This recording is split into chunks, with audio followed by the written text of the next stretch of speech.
reason I put this on, I'm gonna be honest, is I was just like I wasn't vibing with my hair, and next was literally right next to me, and I was like, okay, this is coming on today. Hats are And it so cool like that. That's like yeah, it maybe an matches my obvious jacket statement, too. but like when you're not feeling your hair, the ability to pop a hat on is pretty clutch. It's very powerful, very powerful. Um, yeah, I love your hat, by the way, under construction. Thank you. Always under construction. I think that's a great like self-growth mentality that you always got to be like improving yourself, you know? Yeah, I agree. And now I'm thinking it would be nice to when Tina Town takes off, right? When we got 10,000 people watching this, the under construction hat, great merch opportunity.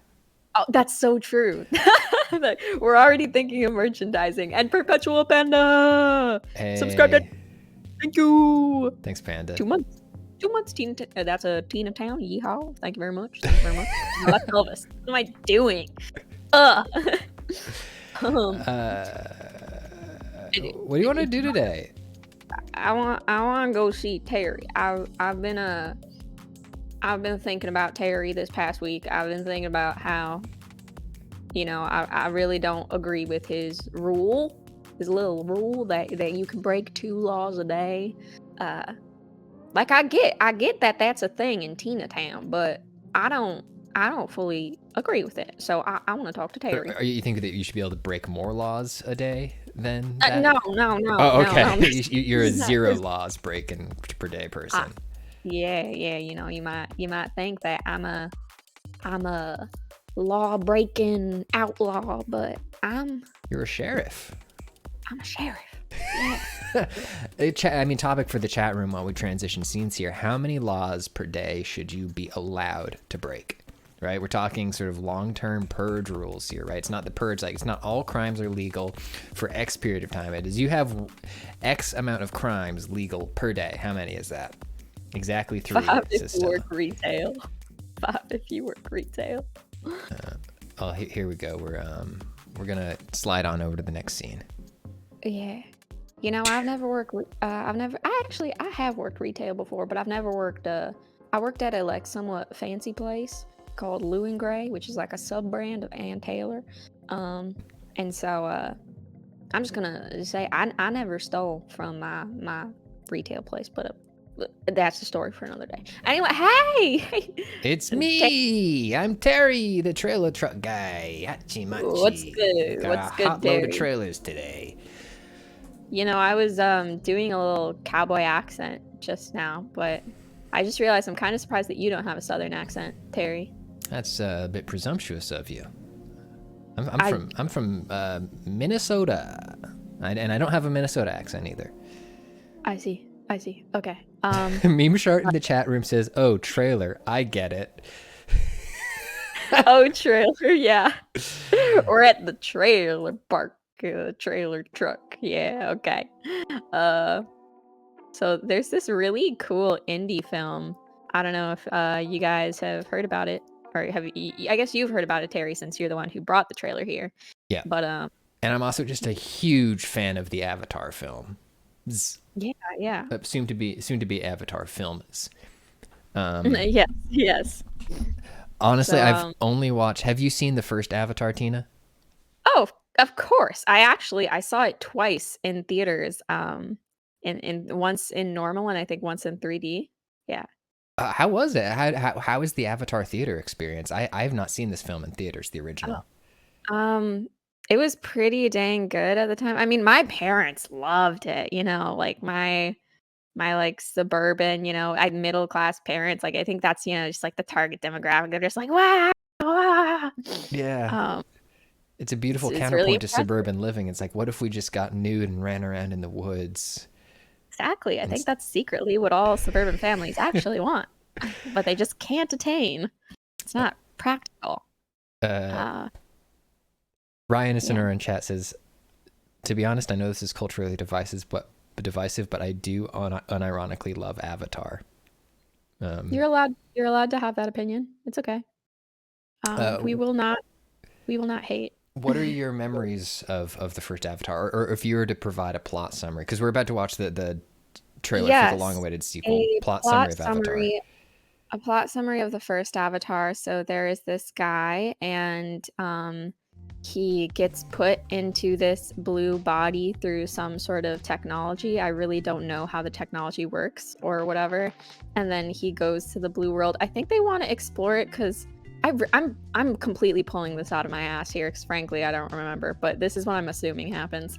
That I think they want like resources or something, or maybe they're like they want the avatars. They want something from them probably, or maybe they just want to colonize and explore, find something over there. So he's like an agent going in, and then he meets, the way many stories go, he meets a woman.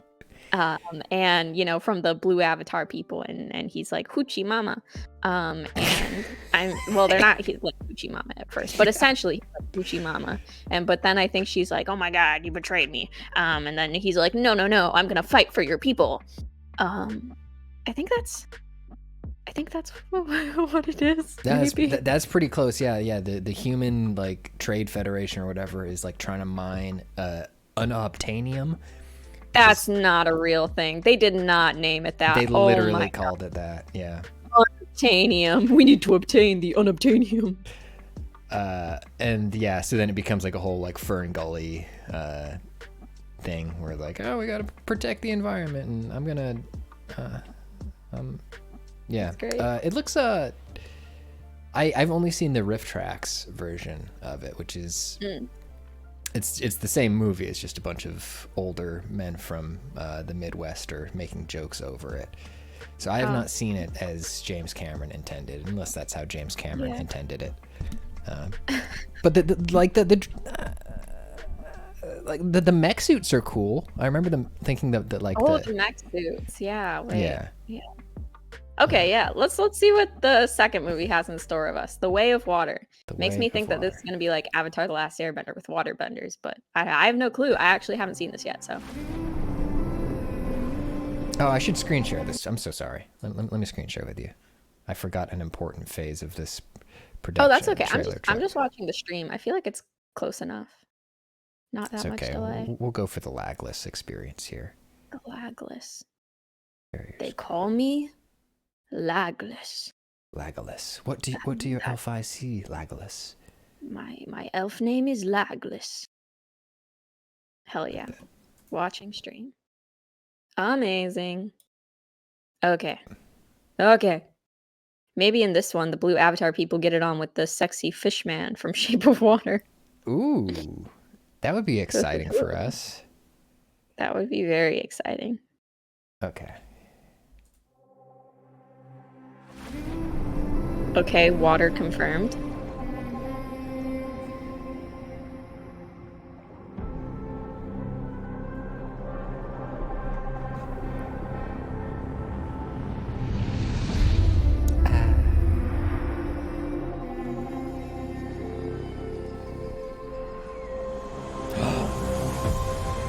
She has a belly. She's pregnant, right? Does that mean she's pregnant? I know you think I'm crazy. Oh, that's a child. But I feel her.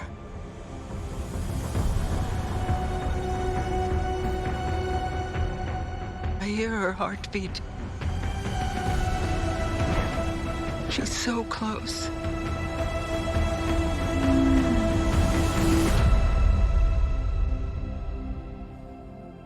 So what does her heartbeat sound like?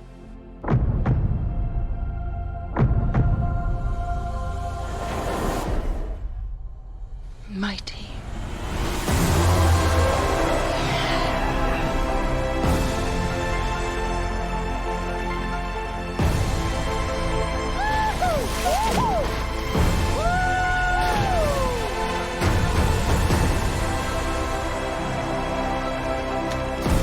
We cannot let you bring your war here. Outcast. That's all they see. I see. Dolphin dragons are badass. The way of water connects all things. Before your birth and after your death. This is our home! I need you. Here comes the water. I need you to be strong.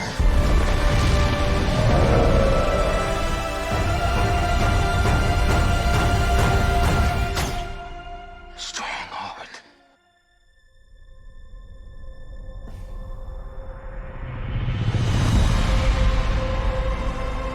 Okay. I think it's yeah. I think it's kind of cool how with trailers like this, you can like vaguely get a sense of the plot. You're like, oh yeah, there's gonna be kind of a battle and a war, and they're fighting over something. But it's just like you never really know exactly what the plot is. It's just kind of like, look at the cool visuals. Ah! They did underwater mocap for this movie, which is so funny.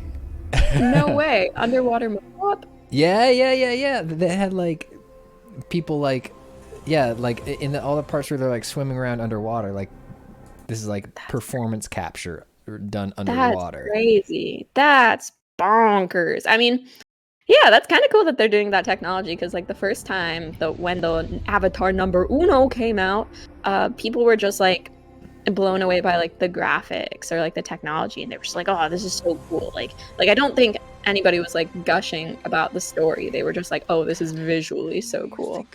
So I love. yeah, maybe.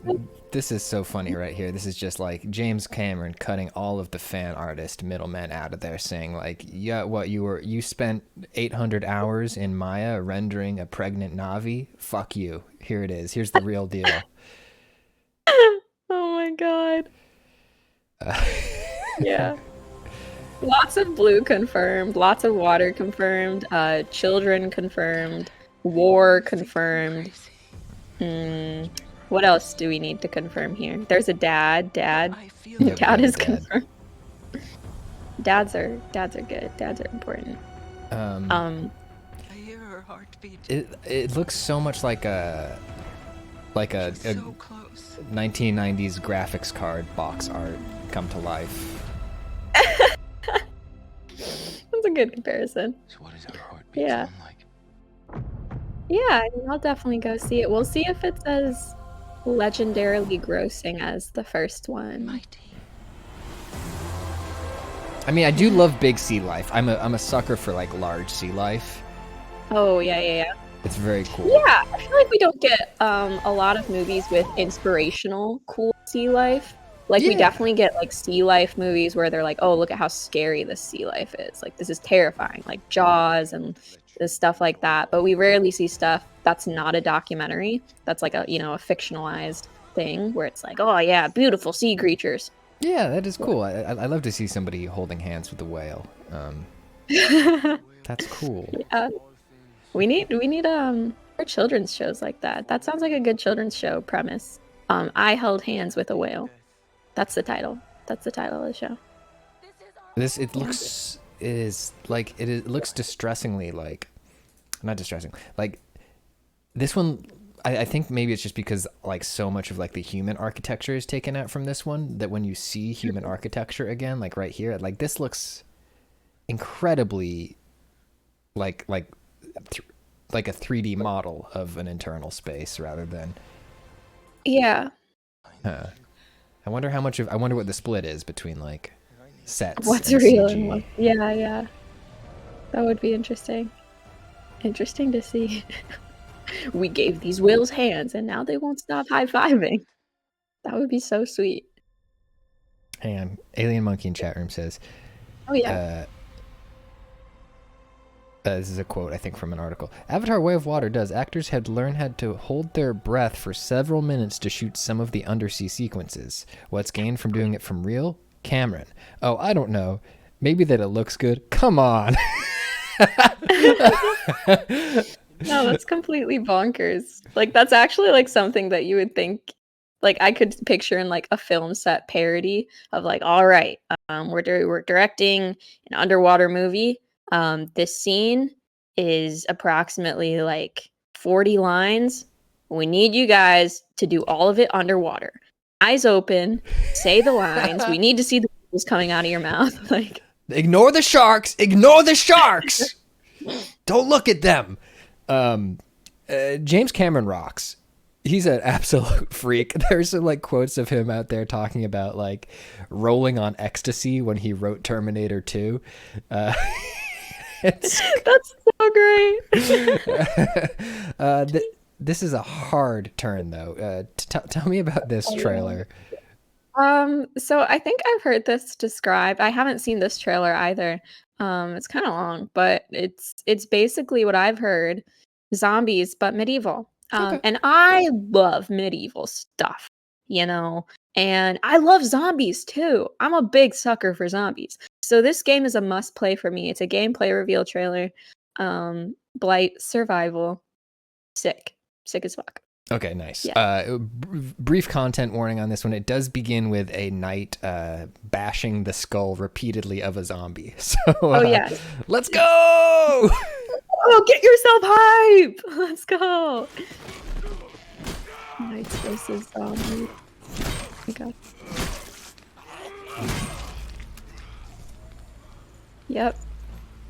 Yep. That's the kind of content I want to see in my games.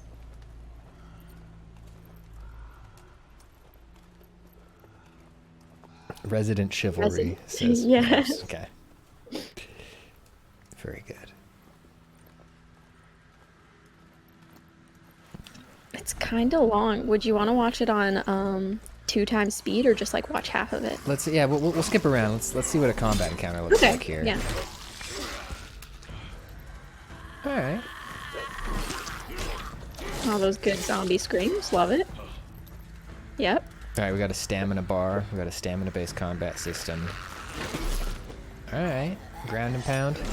Ooh!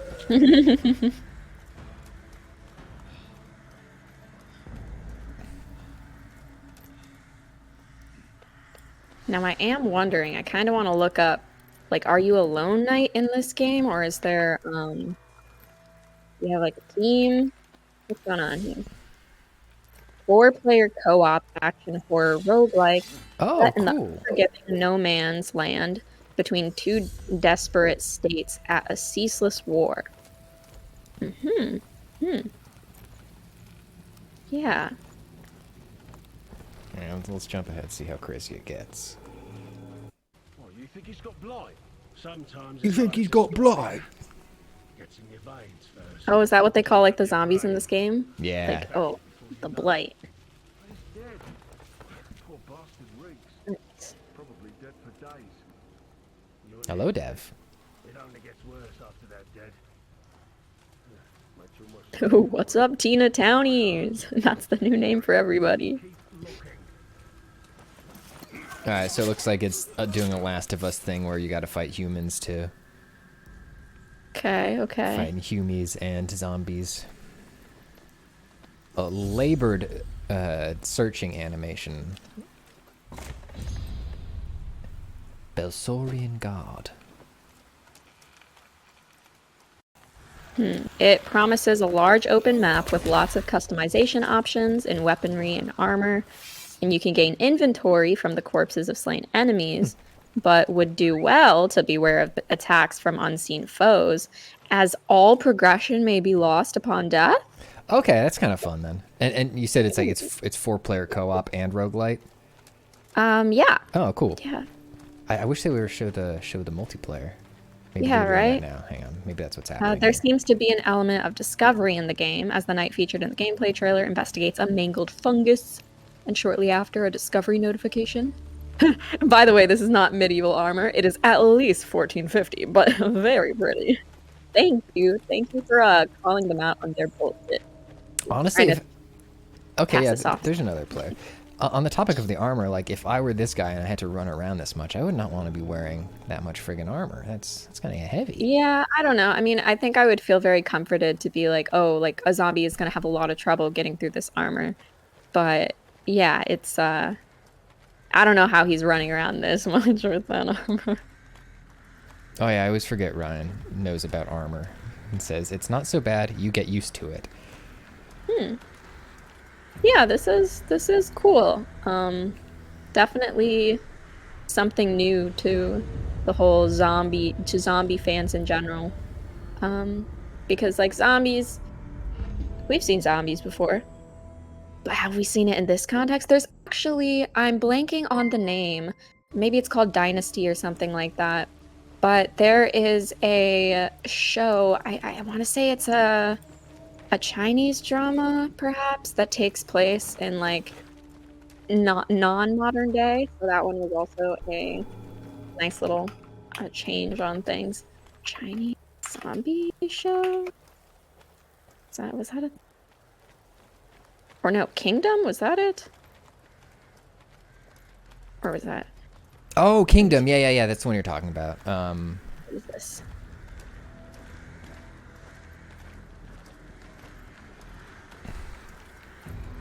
Yes. That looks pretty cool. Oh yeah, okay. Kingdom, 2019 South Korean period horror streaming television series. Yeah, kind of cool. Kind of cool. Check that out also if you like zombies and somewhat historical feeling pieces. Yeah. Cool.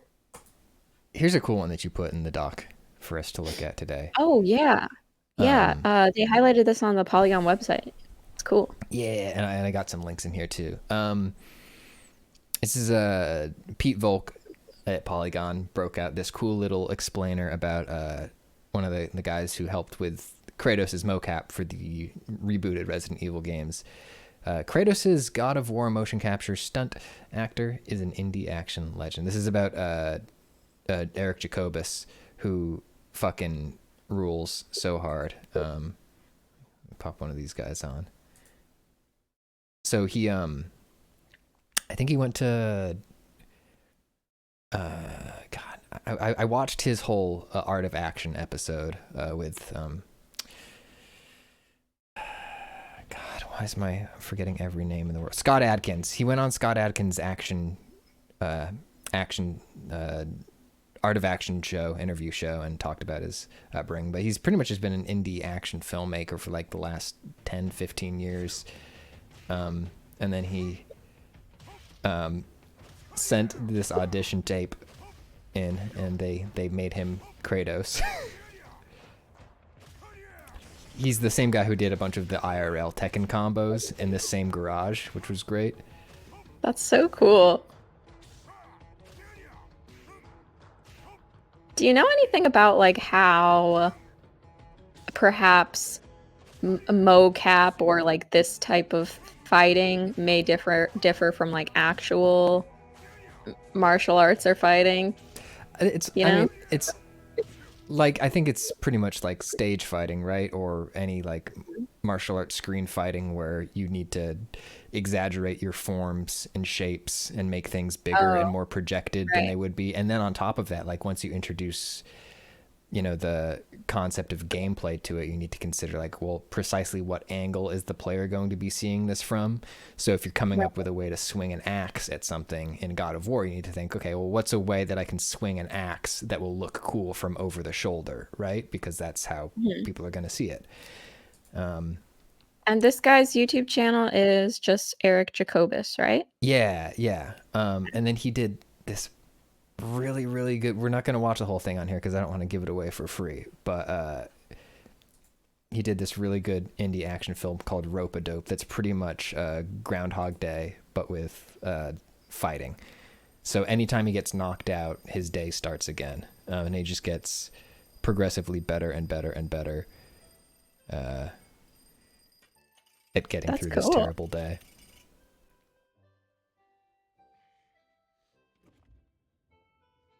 Wow, I didn't know he was such like a content creator. Yeah. He's great. He's also got a series of he recently launched a series of video essays of his own where he's like breaking down the careers and work of other action stars. He just released one on Donnie Yen recently, and it's very insightful and good because he knows, like, this guy knows like who Donnie Yen was working with on his stunt team at this given time, and like whether or not it was Donnie Yen taking a particular bump or whether they doubled him for it. Like he's got an encyclopedic knowledge of this stuff. We should have him on sometime. That's so cool when, yeah, that would be cool. So cool when like experts in something become content creators and start sharing all that knowledge and their stuff. Skip Your ahead. joint, yeah. All right, so Oh, is this is the first fight? yeah. Oh, heck yeah. Look at these Oh. tough guys. Hey. You're like, do you want my burger? Oh, is that fake blood? It could have been.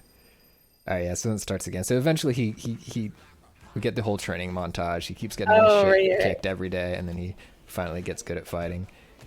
Because he can't get hit, otherwise he's gonna start his day over. Right. He's really good though. Oh wait, he's getting hit here. Why isn't he resetting? Oh, it's like he has to get knocked out. Oh, knocked out. I Yeah. see. Yeah. But yeah, this guy's Kratos. That's so sick. Or That's so sick. I think they maybe have more than one person in the Kratos suit for action stuff, but he was pretty fundamental to the development of it.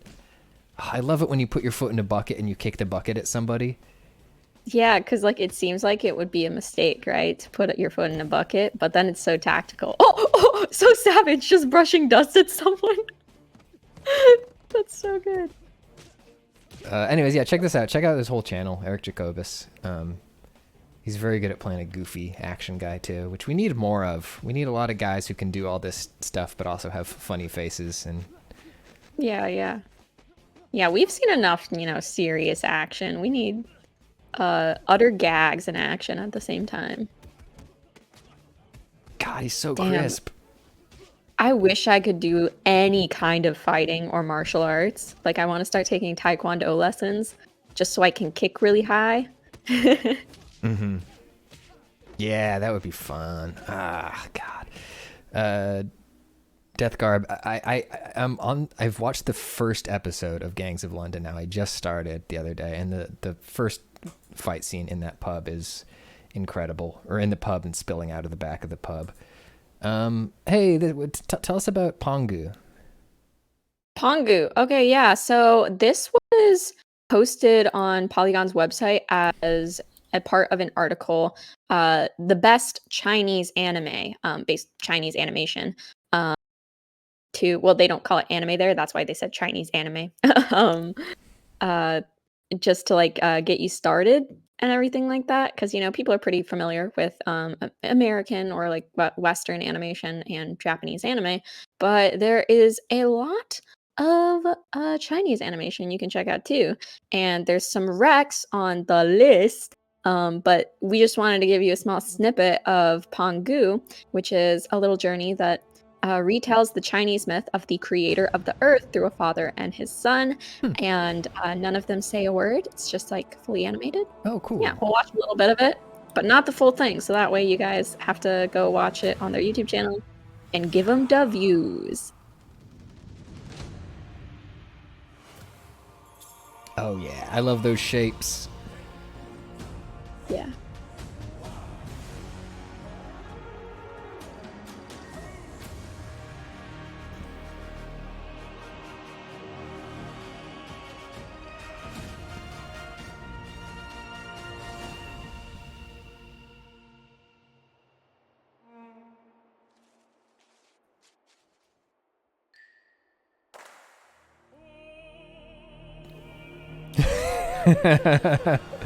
That's good.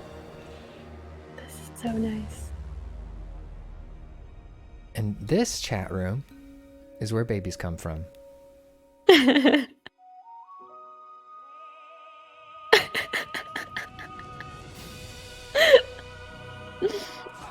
love it.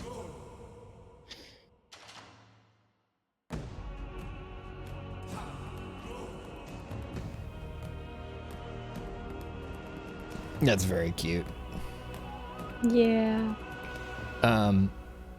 Okay, yeah. Okay, yeah. You watch. That's watch all, this. that's Taiko all. Studios. Taiko Studios, or just going on the Polygon. And we're not doing this because we want to make things more difficult for you, but just the way that we feel about React content sometimes is we don't want to just show you full pieces of content that are meant to exist like, you know, the full short is like posted on YouTube, and, you know, we want to make sure that like they get the views rather than Go look at it. that. So that's why we're not showing you the full thing. Not because we, you know, want to make it more difficult. But No, we do. Fuck you. We want to make it Oh, hard. okay. Okay, Go well, look that's it up. Terry's opinions. No. But also the Polygon article has a lot of other good recommendations. You can search up Polygon best Chinese anime. It should come up. But yeah, they got Monkey King Hero is Back, which is for free on Vudu with ad support. Big Fish and Begonia, which is available on Funimation or for free on YouTube. White Snake on Apple TV and YouTube. Yeah, so there's a lot of things to check out. Yeah, I think I watched a bit of a Chinese animated series called Scissor 7, which was very fun and silly, and I would also recommend. Now that we will watch this all the way through because it's just promotional material, and who cares? Promotional material, fair game. Fair game. This is I feel like this game has been in the works forever. Does it have a date? Let me see. That's February 21st, 2023. Wow. All right. So it's coming up. Let's see how this one's come along.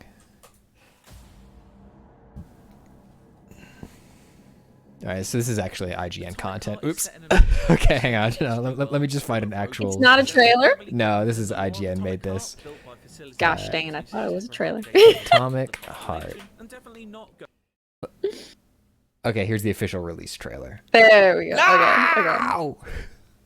Okay. Confirm your age, Terry. I have no clue how old you are. You gotta prove it. I don't know. I'm not signed in. All right, we'll watch. We're not going to watch the Atomic Heart trailer today. Okay, we're not watching Atomic Hearts. I'll just tell you about it real quick. FPS video game with action role-playing elements. Combat in game consists of shooting and melee swinging, crafting system, and it's in the Soviet Union in an alternate 1955.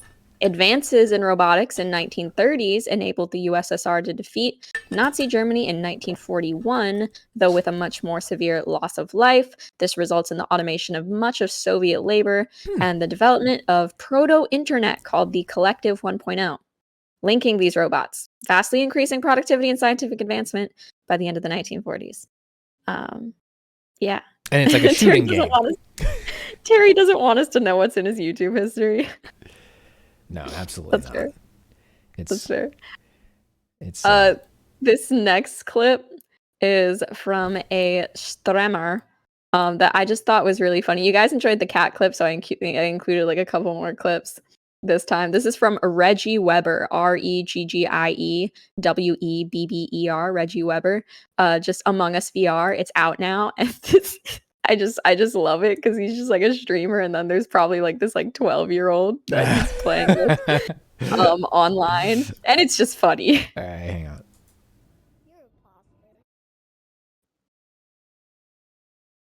You're a imposter. You're such a monster. You're such a monster.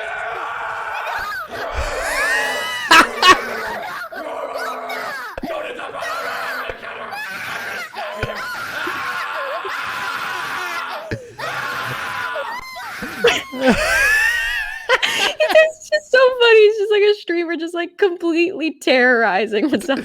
Kids, here's the thing. Kids love it when you chase them like a monster. Yeah. You know, it's all like good fun because nobody's actually scared in Among Us VR. It's like fun being scared. And it's just so fun how much he's screaming, yeah. You're such a monster. You're such a monster.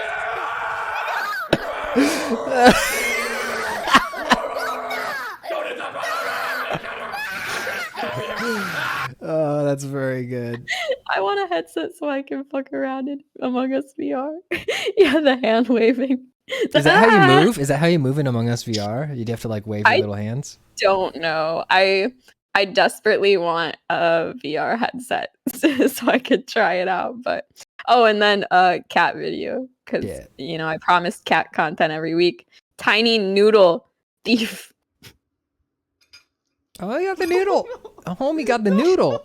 A homie got holding a on full to the noodle. He got a full noodle. Yeah, let's get that. Truly nothing to do with video games, but here we are. This is from Betch on TikTok, Betch. Betch. Beautiful. You're not well, letting go of the noodle either. It's great. cats like noodles. I never knew. I never knew. My cat loves what's it called? General Tso's tofu. You get like Interesting. cubes of fried tofu in General Tso sauce, and like he'll like That's so aggressively weird. bite it. Like one time I was like, we had it sitting out on the counter, and he just like bit into it with his fangs, and I had to like grab the sides of his head, and I had to like pry his jaws off of this chunk of General Tso's tofu. Very excited for it. Cats are just super into squishy tasting things, I guess.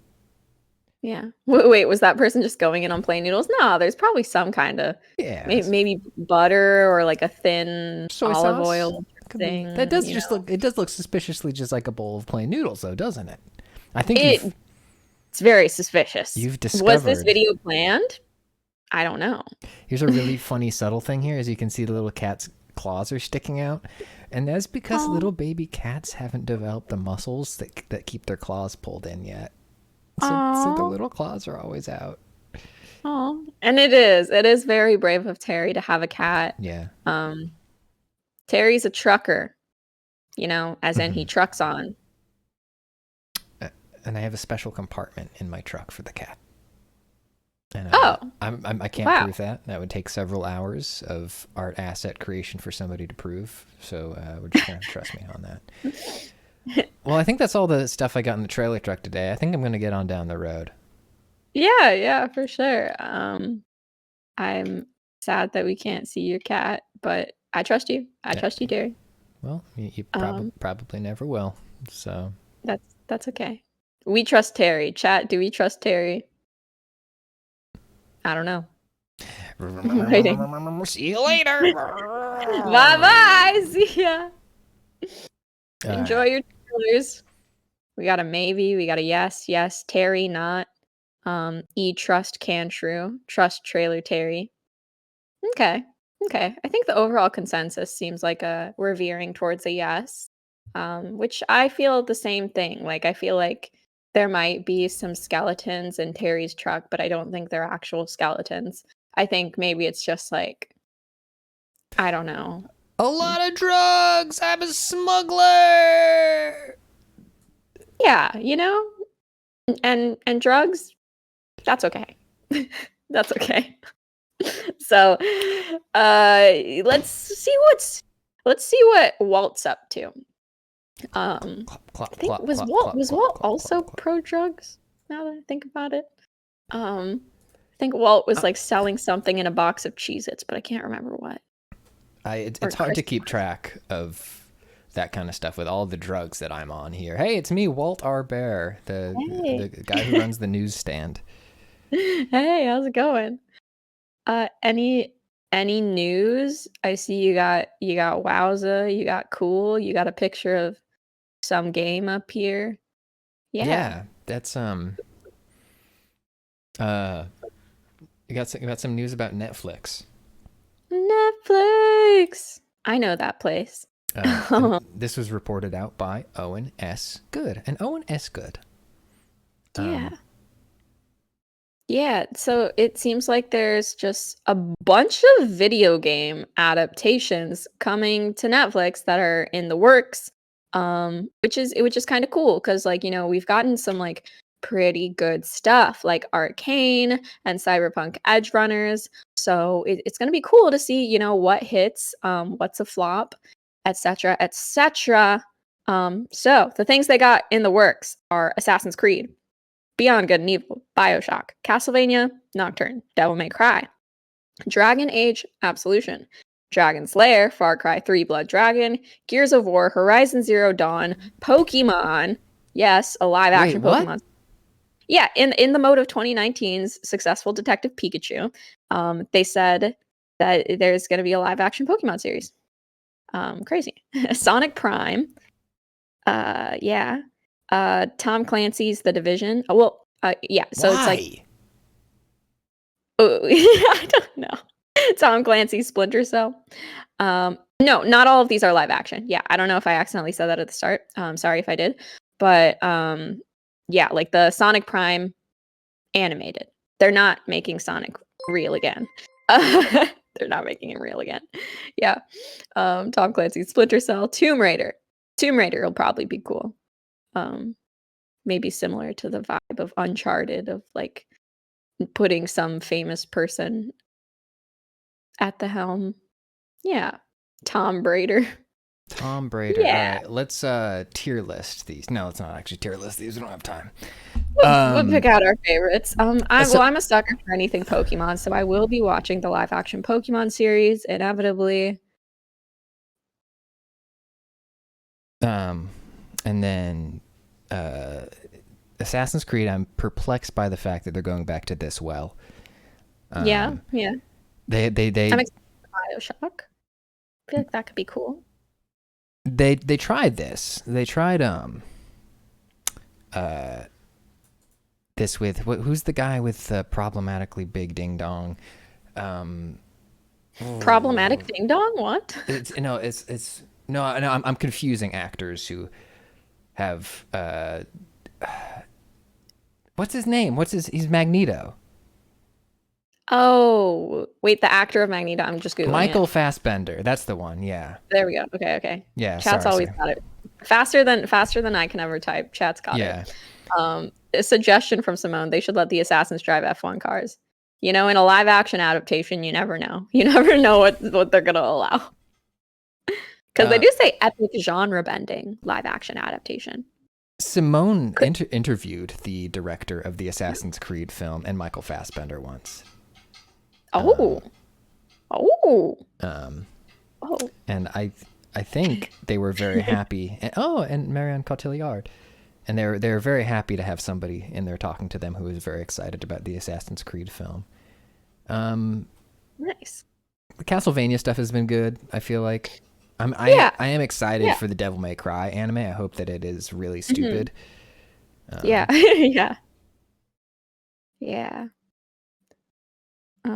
Horizon Zero Dawn live action.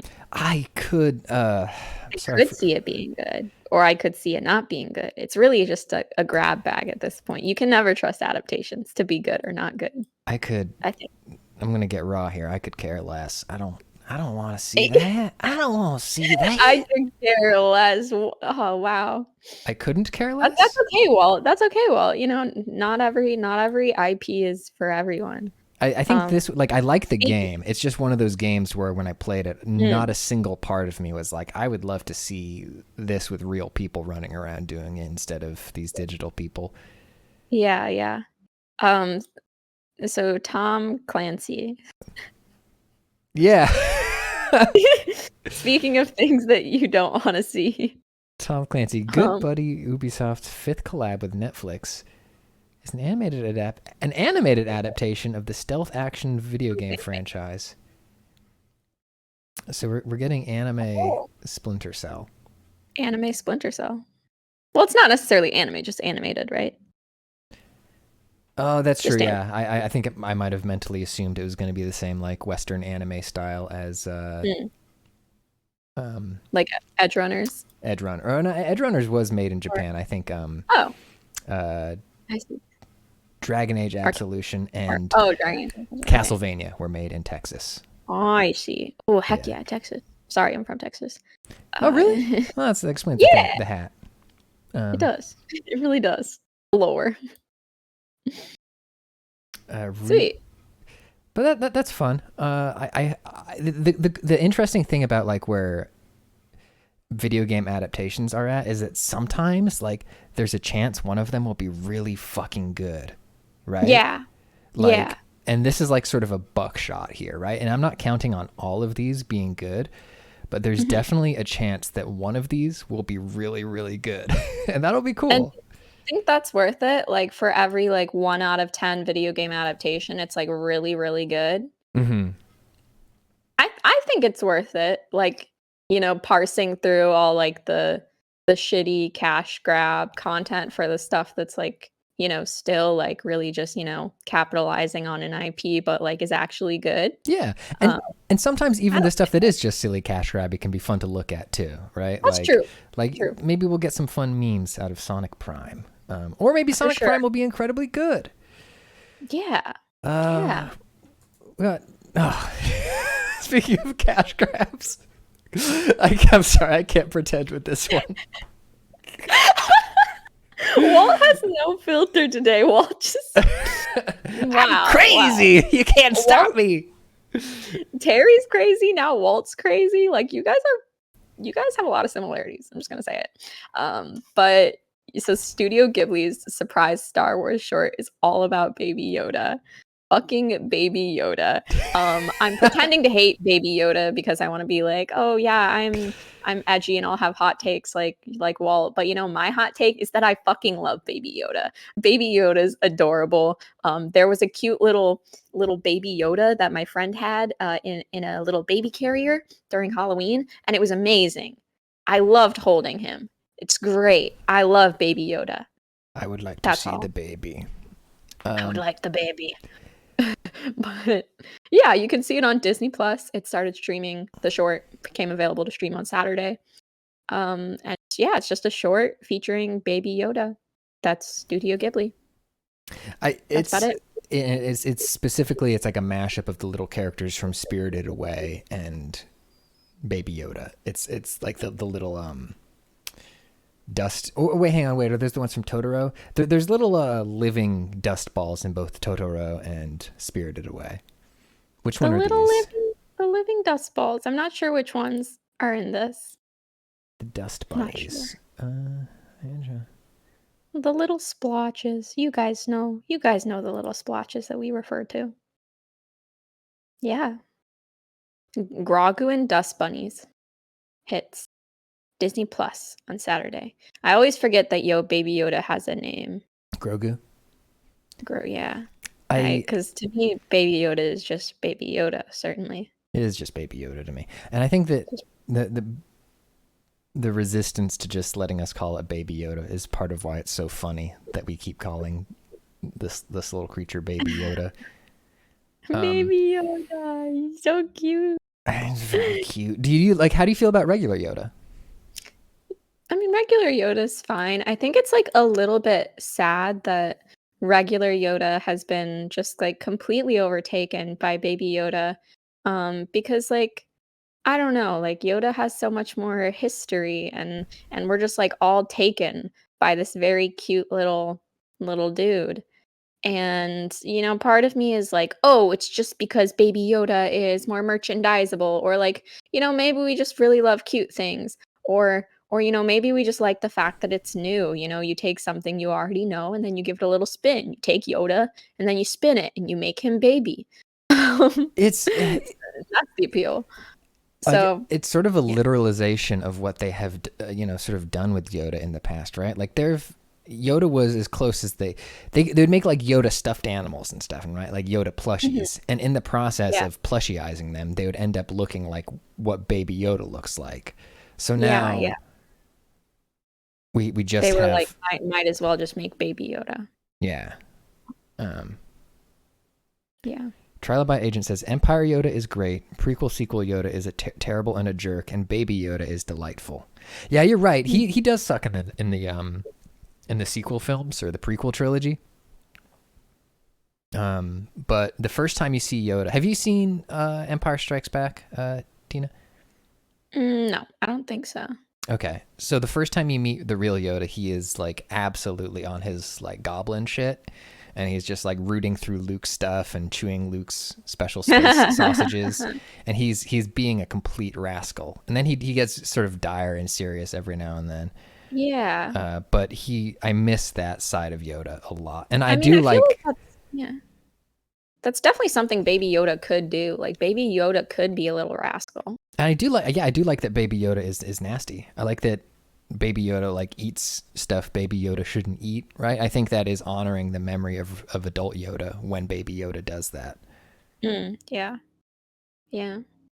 I love that he's just so tiny. He has this tiny little coat, and you know, when I went outside today, there was a bunch of like kids like walking on those like rope things where like, you know, two adults are leading them and they're all carrying like they have their hands on like a section of the rope.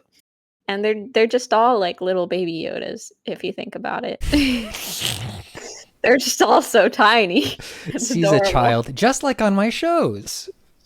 Yeah. Yeah. So Do you want to talk about this next news story? yeah. What do we got next? What do you got next here at the newsstand? Oh, Twitter reinstates official label after Mario flips the bird. Ooh. Yeah, you guys know the mess that is Twitter, but I don't know if you guys saw the post specifically that Nintendo of America did with Mario, or one of many posts probably, but I only saw one actually. I loved it. It was, you know, Mario just flipping the bird, yes, and then someone replied, Mario would never do that. And then the fake Nintendo of America account that was like, you know, like verified because, you know, Elon Musk made Twitter Blue available to everyone. Everyone could get the check mark. The fake account was like, well, he did. Well, he did so. Well, he did. Yeah. Immediately just massive problems for the brands out there. Yeah. So this is reported out by Austin Goslin. Thank you, Austin. It says Twitter's spiral into chaos hasn't slowed down since opening up its signature blue checkmark to a wider range of paying users earlier this week. The platform has dealt with widespread impersonation issues. Among the biggest impersonation concerns for Twitter are users posing as brands, from Nintendo to pharmaceutical company Eli Lilly, creating an advertising nightmare for the platform. And so, yeah, the response has been first the verified badge that you have to click to see how the badge was acquired. And now there is essentially a second redundant verification system called official, the gray official label, which is on some accounts. So silly. Absolutely so silly. But I have to say, I very much enjoy some of the parody stuff that has arisen as a result of this. Oh, yeah, I mean, like, obviously, rules. It's just like hilarious. Like, you know, I don't want to be like too politically divisive, but like some of the like Ben Shapiro parody accounts are so funny. Like I don't know that I'm gonna like say the actual tweets here because like they're a little bit. They're racy, but they're good. They're racy. Yeah, but it's funny. It's so funny. And they.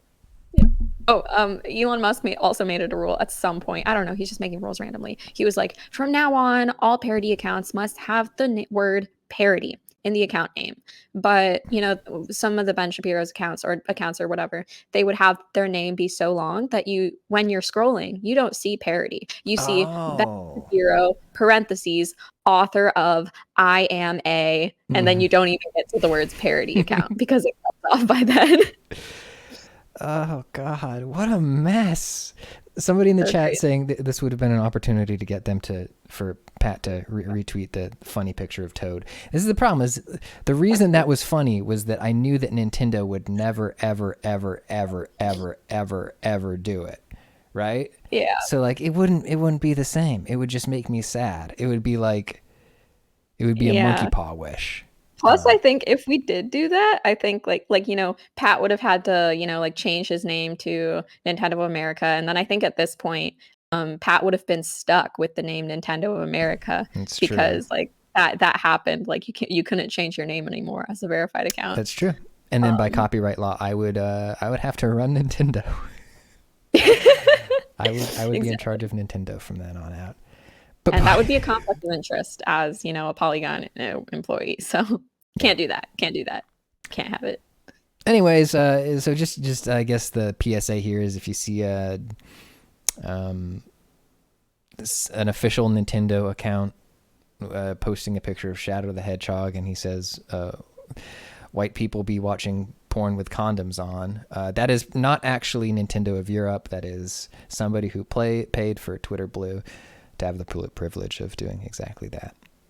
I do have a Yeah. screenshot of that one because it made me laugh. It's also funny how Tumblr apparently added a thing where you could buy a blue check mark for $8, but you could buy however You could buy many you want. multiple. Yeah. So you could have like 24 check marks verifying your name if you wanted to drop that much. You can buy 2 for $8. Thank you for correcting me. Yeah, so Tumblr are where the deals are at. Heck yeah. Ash Ketchum. What's Yeah. this? And first of all, big thank you to Anna for writing this one, Anna Diaz. So basically, we've come full circle. Ash, he wanted to be the very best, like no one ever was. To catch them was his real quest. To train them was his cause. And frankly, he's finally done it. So in Pokemon Ultimate Journeys, the series, Ash finally beat Leon in the Pokemon World Coronation Series, therefore becoming the #1 ranked trainer in the show's world. So he's beaten everyone now.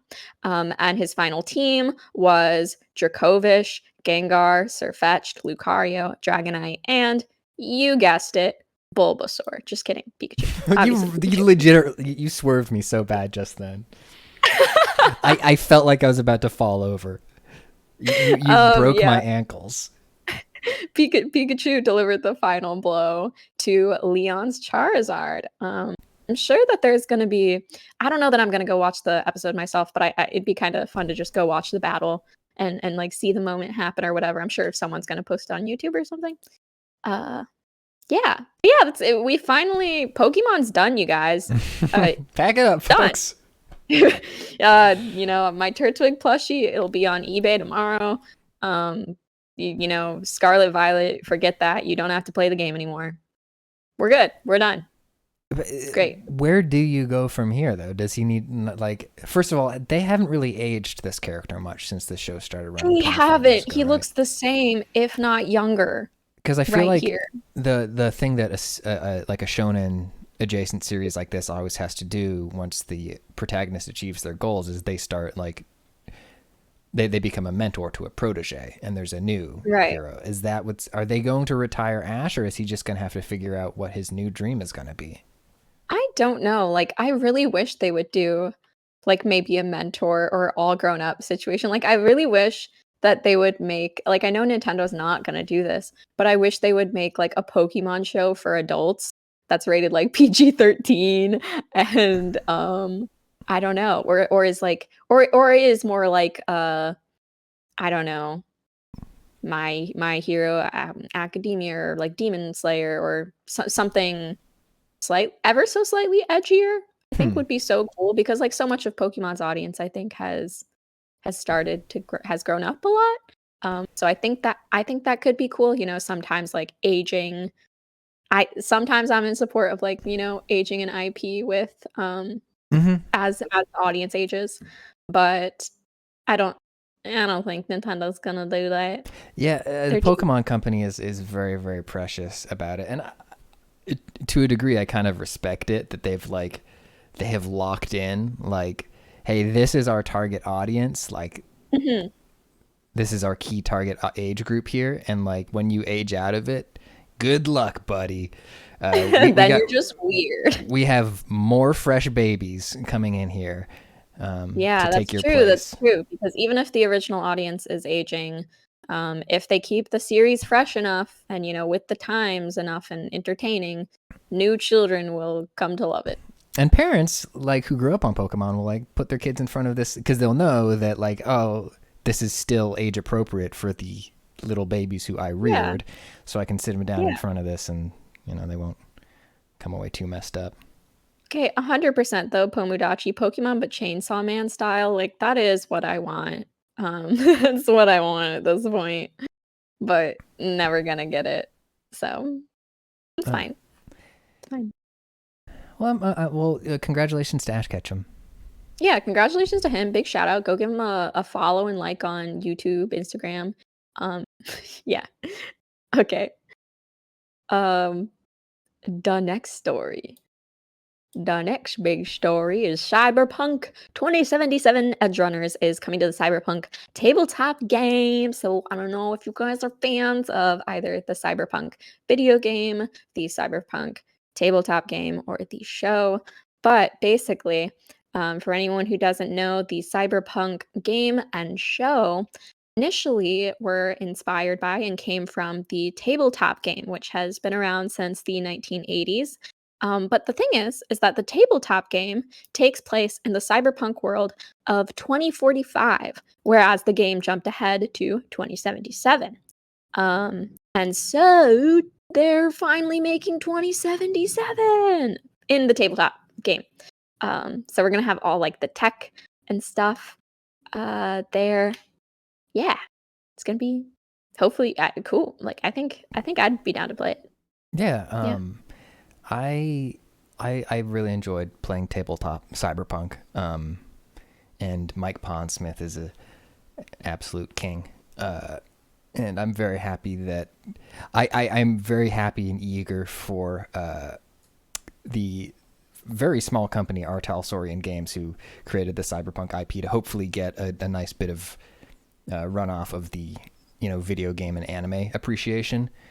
For sure. Because they created a good game. Yeah, because the anime definitely rejuvenated people's interest in the video game. So now I guess we're gonna be seeing more people go to the tabletop game too. I mean, let's see if we got any more. And thank you again to Charlie Hall for reporting this one out. All right, so they're not planning on leaving 2045 behind. Does this mean Artalsorian is leaving the world of 2045 behind? Absolutely not, a company spokesperson tells Polygon. While the 2077 themed source book is also in the pipeline, the 2045 timeline will continue to be supported with additional content in the future. That's cool. Pretty cool. Yeah, that's good. That way you're not alienating. Yeah. Yeah. A couple months ago, maybe like a year or two ago now, we got to do I think it was just for something Charlie was writing, but we got to do a short campaign with Mike Pondsmith's son, who helps run our Talsorian Games, and he put together this Halloween cyberpunk module that was pretty much a cyberpunk ghost story, and ended up being kind of similar to the plot of the cyberpunk game, but it was very cool. It involved like ghosts in a factory who had people's souls sucked into computers, but it manifested like a haunted house. It was really good. That's cool. Damn. Yeah. Damn. I need people to play tabletop games with. It's so fun. Damn.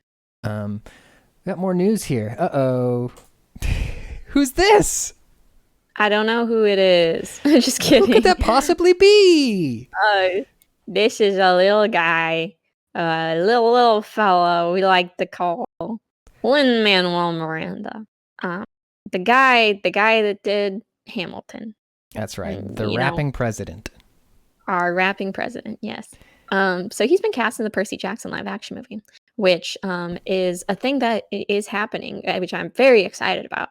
And he's been cast as Hermes, which, if I recall, Hermes isn't that big of a role in the Percy Jackson books.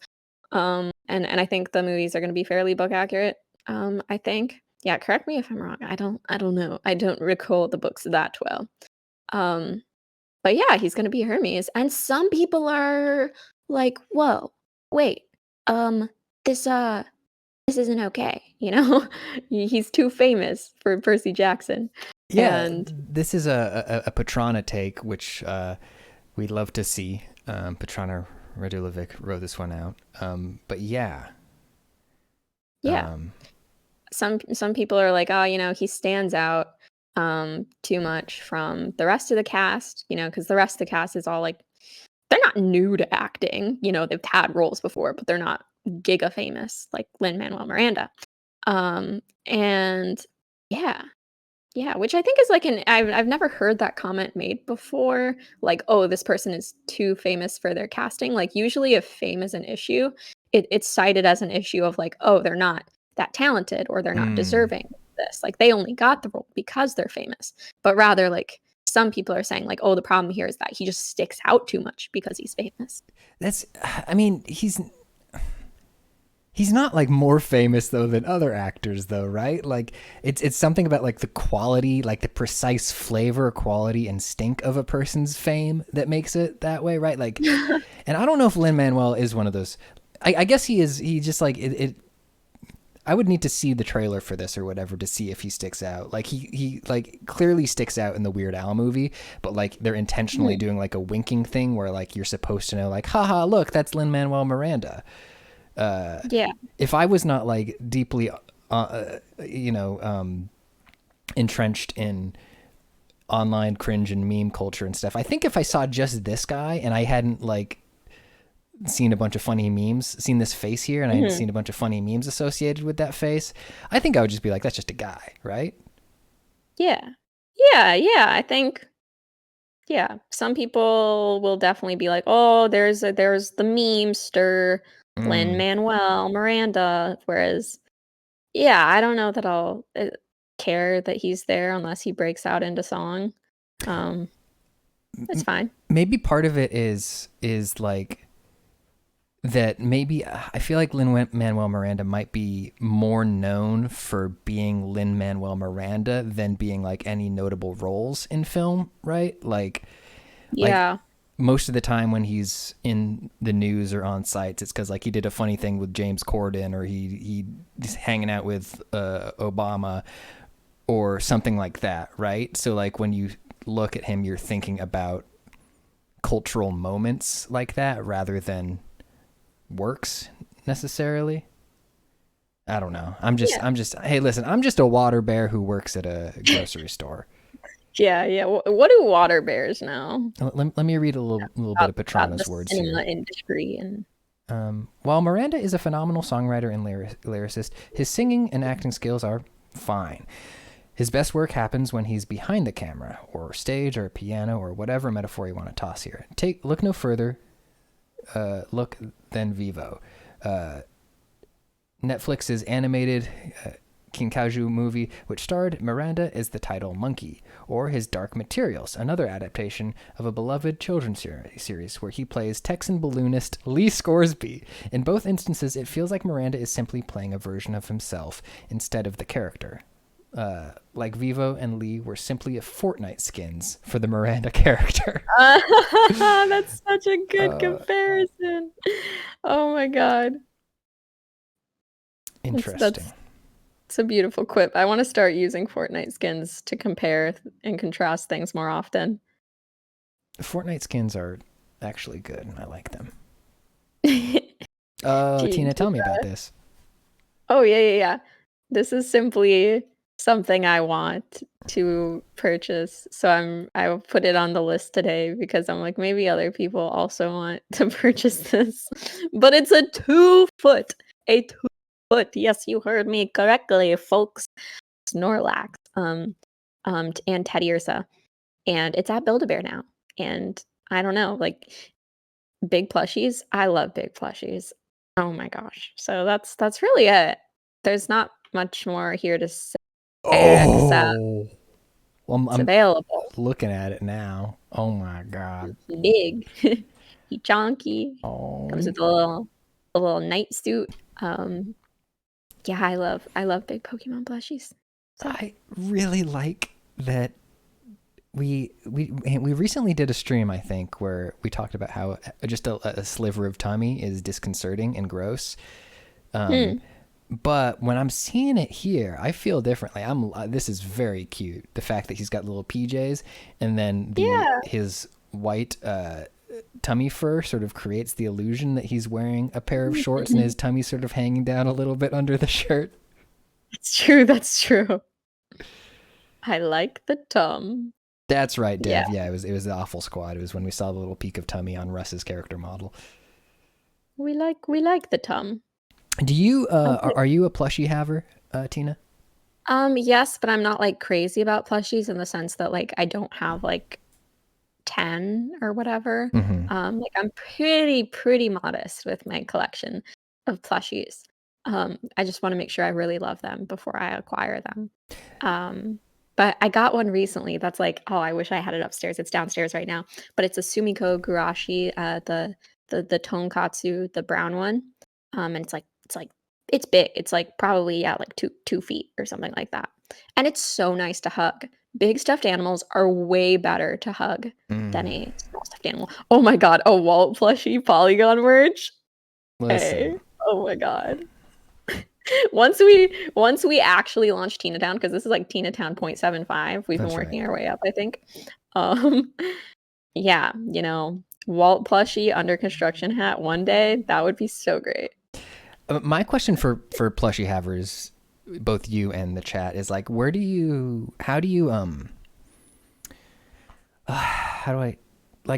make room for plushies? How do you know how much of your space, because they inherently take up a lot of space, right? Like this is like, and then like, what is the emotional process of, realizing you've reached plushie capacity and someone gotta go? Yeah, okay, Simone, that's a really good point. Being single definitely helps because then you can have a queen-sized bed and you only sleep on one side of the bed. All your plushies can sleep on the other side of the bed, so it's perfect. And yeah, there's also shelves. Like, I've definitely seen a lot of streamers or people, they just have like a shelf behind them with all their plushies. Personally, for me, I keep a couple on my bed. I have my Turtwig up on a shelf. And I have my Sumiko Gurashi downstairs, on the dining table, actually. Dining table Because plushies, okay. he's the centerpiece, actually. First time chat from Ottergort with an incredible tip. Ceiling hammock made of mesh. That would be a great place to store them. I think I have seen that strat. Yeah? I haven't seen, I thought it was just a joke, but that's great. I think Julia Lee, Polygon's resident queen of Cluttercore, might actually have one of those. Cluttercore, yeah. Yeah, the floor, the nightstand, the cupboards, the desk, anywhere you can imagine, they can be. Yeah. Love and that. It's good. I would love to jump into a big pile of these. Yeah. Oh, yeah. The best thing is like if you have enough space for like a little floor corner where maybe you have like a big plushie that you sit on, like one of those Snorlax bean bags or something, and then you just have all your other plushies there. So good. I was just sitting here mentally like thinking like, man, I'm glad I don't have like a habit of like picking up a lot of plushies and stuff. And then I realized that I'm resting my foot on a half-scale mini-me stuffed figure that I paid like $100-something for as a joke. Is this something that has been like shown before? Like, have people seen this, or is this just something I've never heard of before? Because I really want to see this. It was for a joke that I was gonna do on a personal stream, and then I aborted, but it did show up. Yeah, there is a cameo appearance in in Patrick's recent Goblin video. There's a part where I'm tucking a baby into a bed, Patrick. And the baby is actually right. Yes. When Patrick's tucking the baby into the bed, right? That's right. That's right. Okay. That's great. I'm glad you essentially use mini you as a footrest. That's great. Yes, it's perfect. Yeah. God of War Ragnarok. Yeah, so that's a game. I don't know if you guys heard of it, but it's a game that exists. It is now in the wild, like a Pokemon. You can go catch it for whatever the price is. I forget the price. I think this one might be $70. It might be one of them new $70 games. I know games have started going up to 70. So, but you can catch it for a low price of $60 or $70. But yeah, the game has gotten pretty good reviews so far. That it's pretty fun and stuff. But there are like a few caveats mentioned in the Polygon review that would be kind of good to point out. So one issue that by Alexis Ong that they pointed out was that it feels like sometimes there's too much filler or circular rambling. And then another thing, NPCs constantly encouraging you to go to do side quests feels weird considering you're supposed to be like facing the urgency of the main quest. And it's not that they didn't like the side quests though, because they said, quote, that being said, most of the side quests, known as favors, are a lot more compelling than the main storyline, like Freya's very personal mission to get closure from her forced marriage to Odin. And so I thought that was interesting, side quests balancing with main quests. I know Patrick said on the God of War Ragnarok stream. I don't know if you've talked to him about this, Walt, but he had been playing a lot of the side quests and stuff. Yeah, I know everything Pat knows, and that's great. And I've completed this game, so we're not going to get into spoilers. But yeah, it does. The side quests are genuinely very good in this, like really fun. Both from a lot of them are very fun from like a design and discovery standpoint, and a writing standpoint. A lot of them have really good emotional moments. I don't think I'm going to know how I feel holistically about Ragnarok until like a year from now when I play it again. I think Alexis's review is, I think the deck on this review, the results are captivating and consistent. I think is a really good summary of it. Like it's a mechanically very good game. It's very pretty. It has like a lot of really good like emotional beats. And then there's Alexis sort of mentions a problem with the tone in here because it they referred aspirational Tarantino dialogue. Yeah, some of that, and also some like Whedon-esque Marvel universe, cinematic universe kind of banter. Like I sighed deeply twice, and I took a mental note because the game features 2 instances of a character going, "Little help here," which just did not belong in a mythic setting. Like it is fun. Yeah. Like I know you can't have these people walking around speaking like Old Norse, right? Like it's not supposed to be an accurate representation of the time and place, but it just feels so unepic and unmythical when you have a little help here. Also what was the other one? We got company. There are a couple of those as well. Yeah, that does feel like kind of weak writing for the game. But to Alexis's point, it's inconsistent, right? It's not always like that. It's like there are moments of it where you just can't not see how sort of big budget, sassy, quippy entertainment it is, and then there are moments where it's just genuinely fucking like I'm weeping because it's hitting me right in the father-son relationship zone. Yeah, Alexis described it as like unevenly paced, which I guess is like that kind of like weird feeling of like, yeah, some moments hit and then other moments it's just like, what? To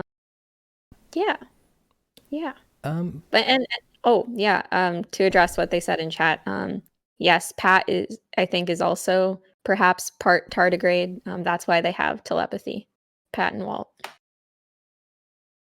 Yes, that's true. Maybe, we don't have to write this stuff down. We can just let it sort of live in the ether. But perhaps maybe I live inside Patrick's brain. Maybe we'll say that. There is a talking squirrel too. I'm sorry, spoilers. I scrolled down too far and I revealed the talking squirrel, voiced by ProZD, who does a great job. Updating Tina Town Wiki. Related to that game, one of the sort of things in the chit chat about this game has been some of the puzzle dialogue is a little annoying. Some of the things that are meant to help you solve puzzles in this game, the ambient dialogue of like your companion being like, I think you need to hit that switch over there. And to be pedantic, there was a Twitter thread going around saying like, oh, you can actually turn this off with an accessibility setting. And everyone was like, oh, holy shit, retweet. It's not true. It's not true. that setting doesn't do what that person said it did, which is okay. It's an honest mistake. It's hard to A/B test things like that, but confirmed from the developers that there is no way to modify that setting right now. And I think it's a good setting, and I think it is a thing that should be on a slider. Sliders are so nice in games. Yeah. Love sliders. Like Coral Island. Oh, when Simone and I were playing that, we discovered that it has a time slider, which is just like game changing for a farming sim when you can affect like how fast the time goes by. So nice. Yes, we love to slide things. We love. But some folks who specialize in game accessibility have pointed out, like, oh, it is a good feature to have that in the game. I think the problem with it is that it's like really inconsistently applied. Sometimes the hints are way too often for things that are far too obvious, and other times they are practically not there when you really need them. Simone did a video about this in a different game. And she should post the link in the chat since she's hanging out. Yeah. And Dupe Fort Gaming, I've been told before that I have small creature energy, or like I don't know how to best describe it, because it's not like always rodents. Sometimes it's like a rabbit or something like that, but it's always like a tiny little animal that generally goes like, you know. So squirrel, rabbit, things like that, ferret, you know. I think chipmunk. Yes, I've been compared to a chipmunk many times. So yeah, I think that's also, if I were to turn into an animal one day in Tina Town, if I were to just like wake up, I think it would be an animal like that. Yeah, major ferret energy. Oh yeah, God of War Ragnarok won't let Kratos forget his fighting game past. So Kratos has been like in fighting games before, Mortal Kombat 9, PlayStation All-Stars Battle Royale, and apparently in God of War Ragnarok there is a little conversation that happens that kind of makes a hint at Kratos's appearance in All-Stars Battle Royale. So basically Kratos, Warner, minor spoilers real quick, but yeah, this is not plot relevant, but go ahead. Kratos being in All-Stars Battle Royale essentially is canon to God of War canon. Yeah. Which I think is crazy.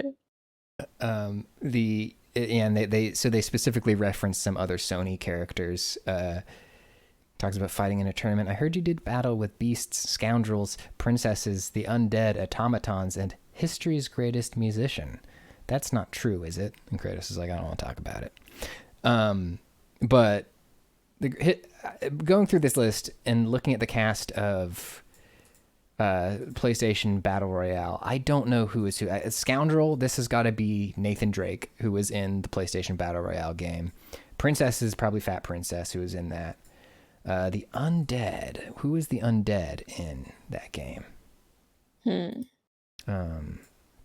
But history's greatest musician is Parappa the Rappa. So there is a Parappa the Rappa reference in the new God of War game, which is great. Sir Dan. Yeah, you're right. The guy from Medieval was in there. Hell yeah. And Big Daddies were in there too. That might be automatons, if we can call those automatons. Let's take a look at the trailer for Kratos. So crazy that that's like canon.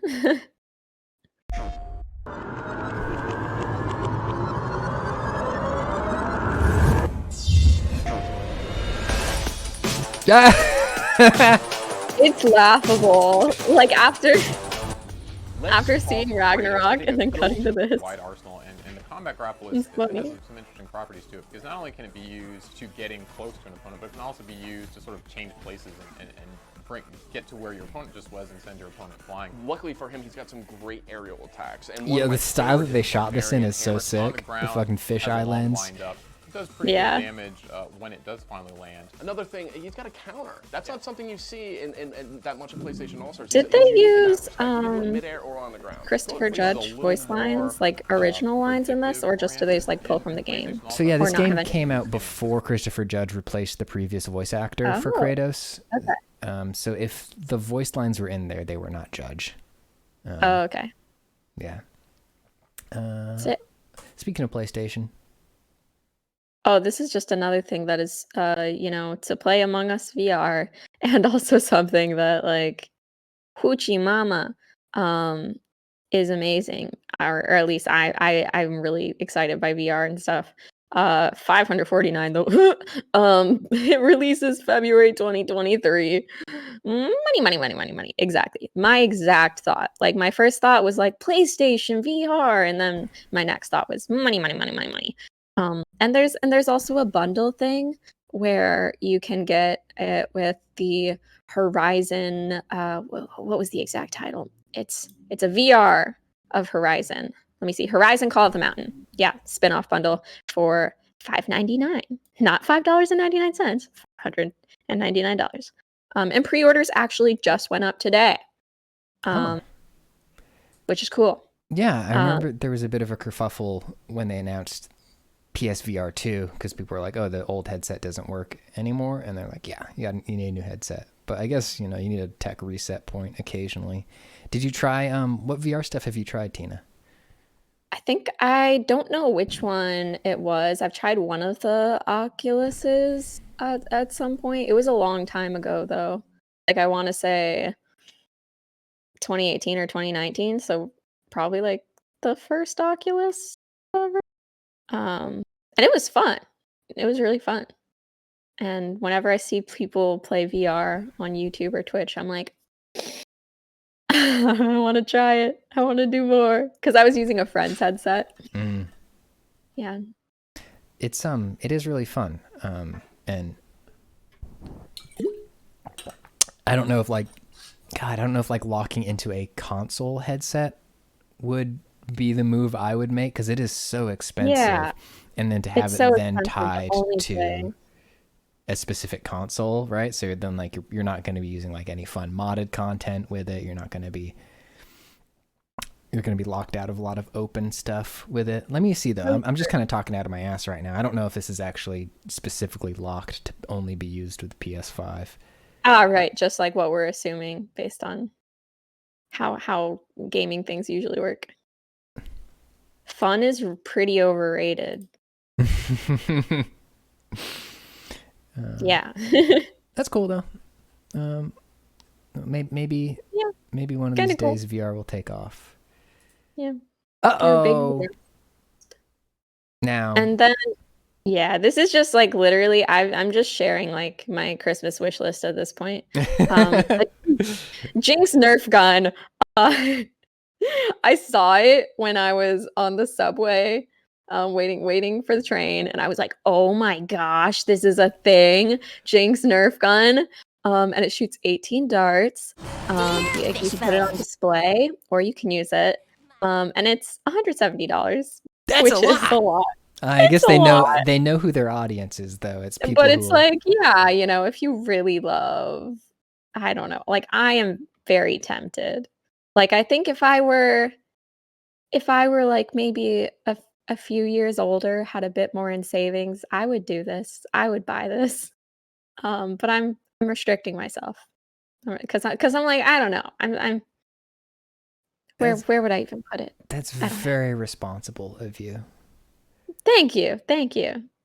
Well, I think another issue is that like I need friends who have Nerf guns, and as far as I know, I don't think any of my friends have Nerf guns. I went through it's so fun. Oh. I went through a Nerf gun phase in college, where a lot of experiences I had in college would start with a particular friend of mine walking into the room and then saying something that would be like a pretty good instigator for an episode of It's Always Sunny or any sort of idiot slacker comedy. And in this particular occasion, he walked in and he's like, "Did you know that you can put more powerful springs in your Nerf gun?" And I was like, "Let's go to Home Depot." So we put umbrella springs in our Nerf guns to make them shoot really hard. And then we had a Nerf gun phase. Did it hurt when you put the new springs in? A little bit. Depends on the range, right? Like, it pretty much just helped you shoot at a longer range quicker, make them more accurate. Right. But there were still just little foam darts. It wasn't that bad. Yeah, be the change you want to see in the world. That's right. Exactly. Make stronger Nerf guns. Augie in the chat says, I have 3 modded Nerf guns in arm's reach from my desk. I'm prepared. I really think that, you know, Nerf guns need to keep improving to the point that you can use them in a zombie apocalypse. Now, Tina, I think what you're describing is a gun. I know, but the thing is, the difference is that they're fun and colorful, and that's it. Did you ever have Nerf guns as a youngin? Yeah, I had like a couple. Never was like Nerf crazy, but it was fun. You know, I think my sister and I definitely annoyed each other a few times with it. But I would always lose the darts, which I think was most people's problem. It's just like you shoot the darts outside or in the room. They go behind the couch. They go in a bush, and then they're gone forever. Yeah, it was part of the whole racket was just like selling the replacement dart kits. Yeah. And sorry, Faith says, I know people who interned at Hasbro, and apparently they constantly correct interns who said Nerf guns to say Nerf blasters. Oh.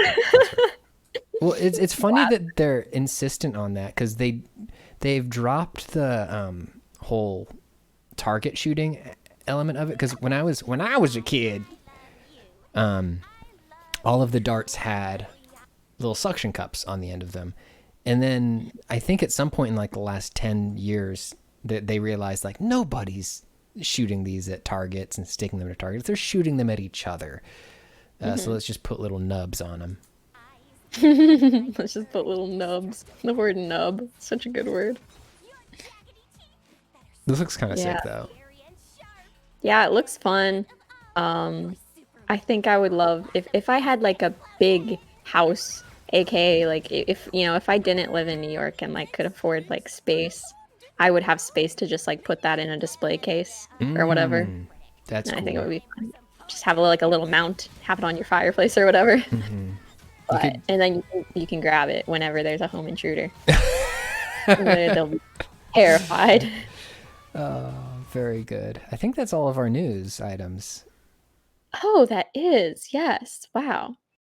So sad. Well, it was nice seeing you all. Thank you for sharing your news. Yeah, it was good to see you too. Where are you headed off to now? I'm headed off to the stinky laundry pile, actually. All right, cool. I'm gonna send you on over there. It was good to see you. Thanks. Yeah, good to see you. Thank you for running your shop so very nicely. Thank you. It's thank good you. stuff. It's good to see you. Take a pack of bubble gum on your way out. I was thinking, I was looking at that crisp taste over there, and I think I want to taste the crisp. So thank you. It's on the house. Thank you. You're my favorite customer. Clop, clop, clop, clop, clop, clop. You're my favorite water bear. Oh my gosh. Hello. Hey, how's it going? Stinkier than ever. Good to see ya. That's Welcome. right. That's right. Welcome to the big laundry pile. My favorite stinky laundry pile out of all the ones I've ever been to. Yours is the best, let me say. Squishington Palo. Thank you. Speaking of, we didn't hit it in news.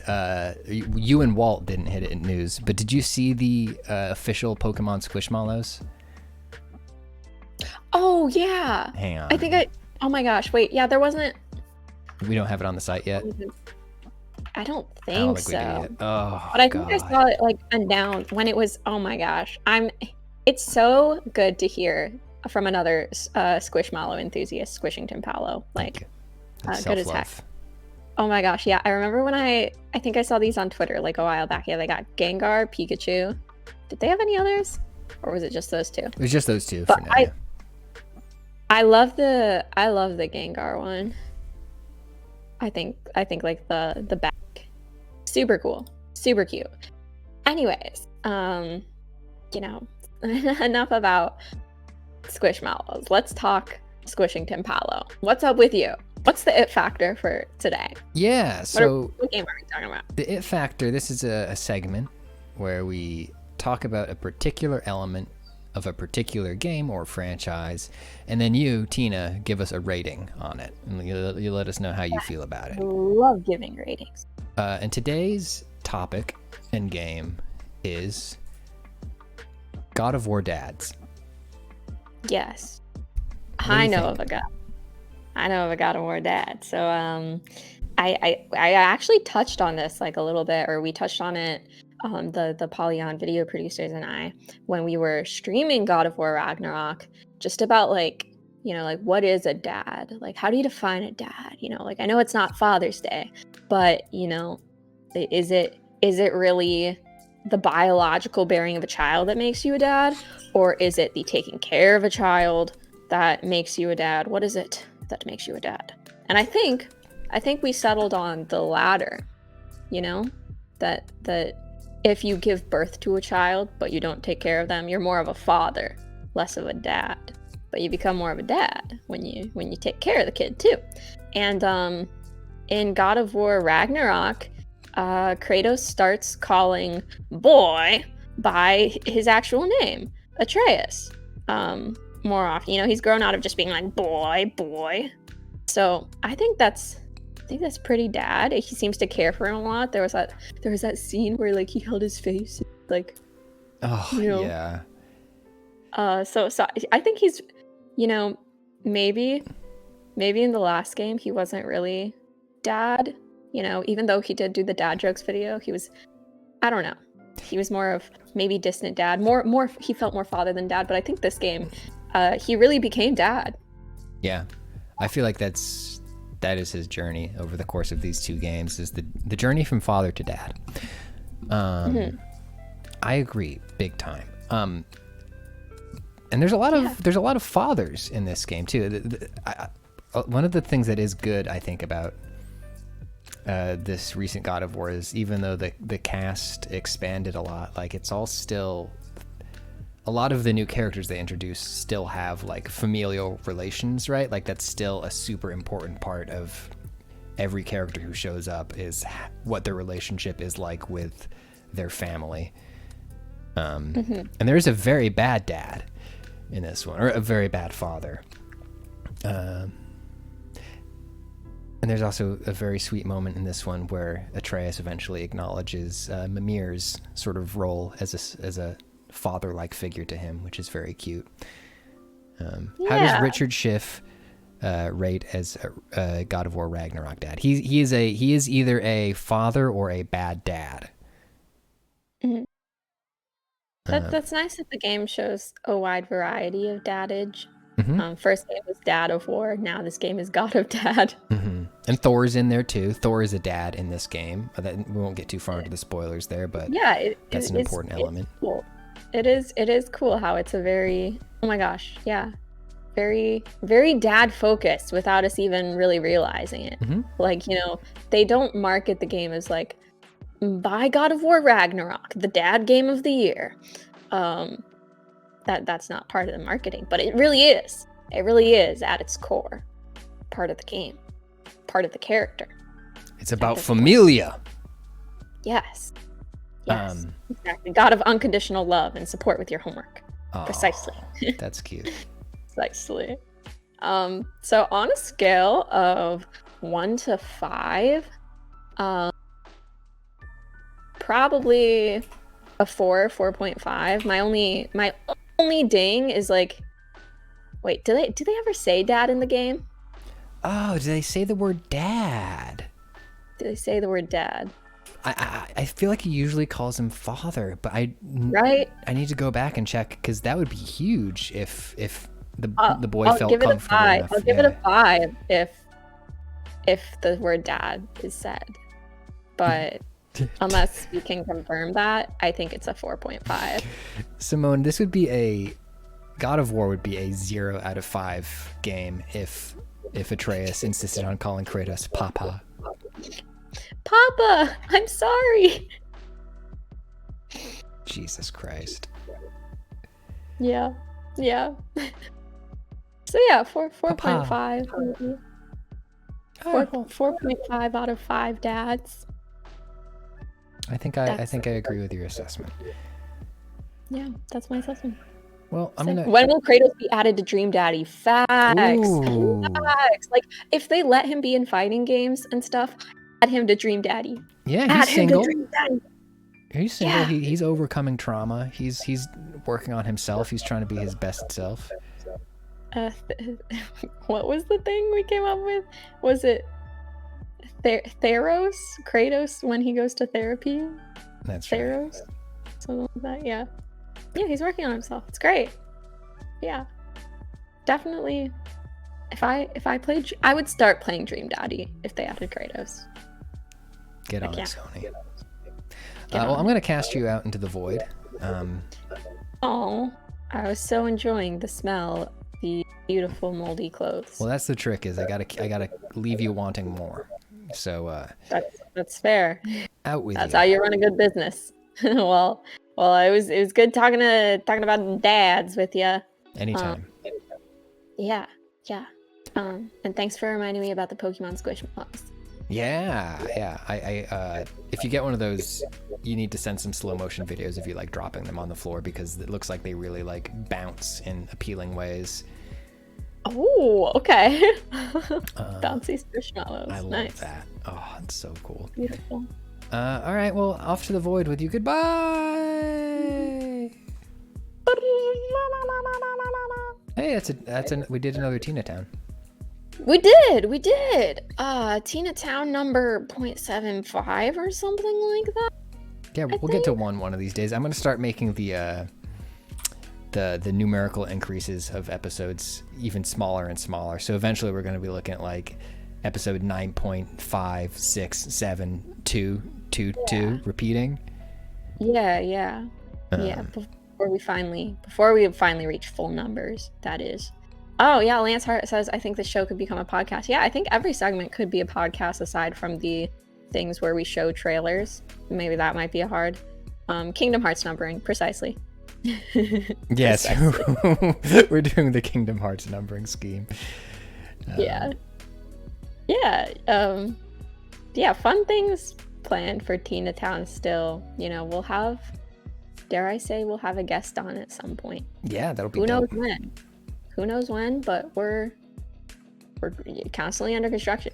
This guy's constantly hammering away at things, going as soon as we get off live, he drops the mic and he picks up the hammer. It's just yeah. That's right. And hey, we have a lot of other streaming stuff going on this month too. It's Streamsgiving. Yes. Yeah. What do we got going on for Streamsgiving, Tina?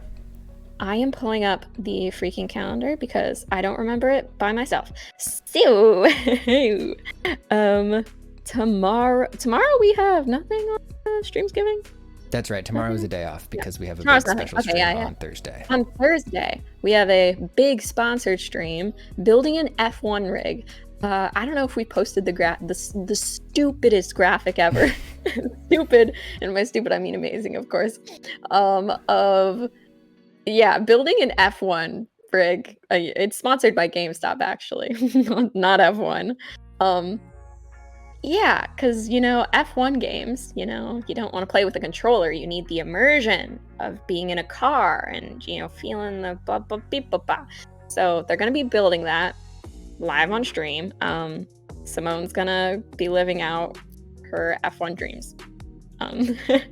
She gonna get rumbled on Thursday at 3 p.m. And then Friday, freaking Pokemon Scarlet and Violet releases. We're gonna be playing that at 3 p.m. I'm so excited. I've been so looking forward to this game. And I would love to hear your guys' opinions real quick of what you would prefer. Would you prefer the game played as a Nuzlocke, or do you just want us to straight up play it, catch all the Pokemon, do everything, that kind of thing? And then Monday, Total War Warhammer, 3 p.m. And then the Case of the Golden Idol Tuesday, Grounded next Wednesday. Yeah, it's bunches of streams before regular. Okay, bad. Yeah, so cool stuff this Thursday and Friday to look forward to. Yeah, and that special stream this Thursday, That's right. Me and Simone will be building a PC live on stream. I've only done that once before, and I did it very recently. Then all of a sudden, it was like, hey, do it for work now. And I was like, oh, God. Oh, God. No, that's really intimidating. Yeah, but we're going to have the wonderful Sumit Sarkar there, who has built many, many PCs over his esteemed life, and he will be our expert to help us out. Yeah. And then it's going to be a 2-part stream because we're just doing the PC build stream on next week's, and then we are doing it 2 weeks from then. We'll be doing the stream where Simone sits down in the fancy F1 chair with the fancy F1 wheel and the silly wraparound screen and plays her little car game and just drives into a wall over and over again. The little car game. Little car game, big rig. Yeah. No, Henry. Jag, we discussed just giving me the Henry Cavill lower third just to try to confuse people. I think that's marketable, yeah. But then we started discussing like how he gets those big meaty hands into a computer to plug in all the little tiny things. I think he's got to have a small guy around doing that stuff for him. And maybe you are that small guy. Could be me. Could be. You are kind of just a bacteria or a booger floating through space. You can get into all the tiny areas. It's true. It's so nice of you to say that. Thank you. And it's I'm just spitting the facts here. Just spitting the facts. Yeah. Yeah. But that's the updates. That's the town. Tina Town is still safe and sound. No catastrophe has happened. Just good old vibes still. Now, when you say that, it makes it seem like something bad is going to happen. And are we going to have a Fortnite style like cataclysm event here? People are going to come back and it's going to be different. Multiverse. Yeah. You got to drink special juice and you're turned into chrome. I don't have the time to do that. We don't have the development budget that Epic Games has. We don't have the development budget to make me go goop mode like in Fortnite. That's unfortunate. Okay. All right, we're gonna send everybody home. Any last words, Tina? It was nice knowing you. Goodbye.